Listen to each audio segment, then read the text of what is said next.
La parole est à Madame Marie-Louise Faure du groupe UMP pour une durée ne pouvant excéder 5 minutes.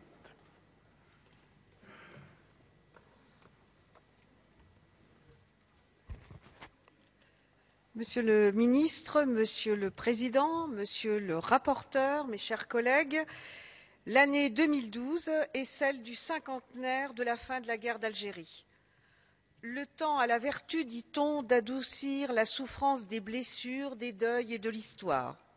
Mais peut-on faire le deuil du choix de la France au péril de sa vie et de celle de ses proches, un choix si lourd de conséquences, si fort de sens? Maire de ma ville de Sens, j'avais fait apposer sur le monument aux morts de notre ville une plaque commémorative du sacrifice pour la France des supplétifs et des harkis. C'est un souvenir qui mêle l'espérance d'une mémoire qui s'apaise et d'une meilleure intégration des supplétifs et de leurs descendants dans la communauté nationale, qui n'a pas toujours su leur témoigner toute l'attention et toute la gratitude qu'ils méritaient. Et je crois d'ailleurs qu'ils méritent mieux que certaines digressions politiciennes que nous venons d'entendre, puisque nous sommes finalement tous d'accord sur le fond. Permettez-moi, Monsieur le Ministre, de rappeler, ainsi que vous le citiez tout à l'heure, que depuis 5 ans, le Président de la République et le gouvernement ont eu à cœur d'œuvrer en faveur des harkis, en concentrant leurs efforts sur la formation et l'insertion professionnelle de leurs enfants, en signant des conventions d'emploi, des aides à la création d'entreprises, des contrats d'accompagnement, en leur permettant un accès aux emplois réservés de la fonction publique, en versant des bourses scolaires et universitaires. Les supplétifs ont aussi bénéficié ces dernières années d'une série d'initiatives des pouvoirs publics mettant en place des mécanismes d'indemnisation en reconnaissance des services rendus et des souffrances endurées par eux. Mais rien n'avait été fait pour les protéger légalement contre les injures et les diffamations auxquelles ils se sont trouvés régulièrement confrontés. En effet, les propos injurieux de Georges Frêche l'ont bien montré. La jurisprudence pénale a révélé bien des lacunes dans la protection des harkis.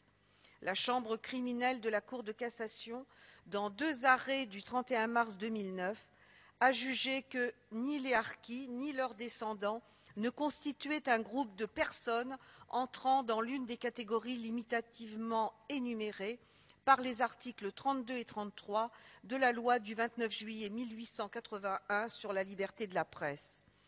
Elle a ajouté également que les harkis ne pouvaient engager une poursuite sur le fondement de toute injure et de toute diffamation posée à l'article 5 de la loi du 23 février 2005, celle-ci n'étant assortie d'aucune sanction pénale. Il n'est jamais trop tard pour bien faire, dit l'adage. Nous sommes dans ce pays des adeptes de la repentance souvent tardive. Cet après-midi, nous avons donc l'occasion de réparer un oubli qui s'apparente à de l'indifférence. Nous mettons en avant, parfois à tort et à travers, notre qualité de pays des droits de l'homme.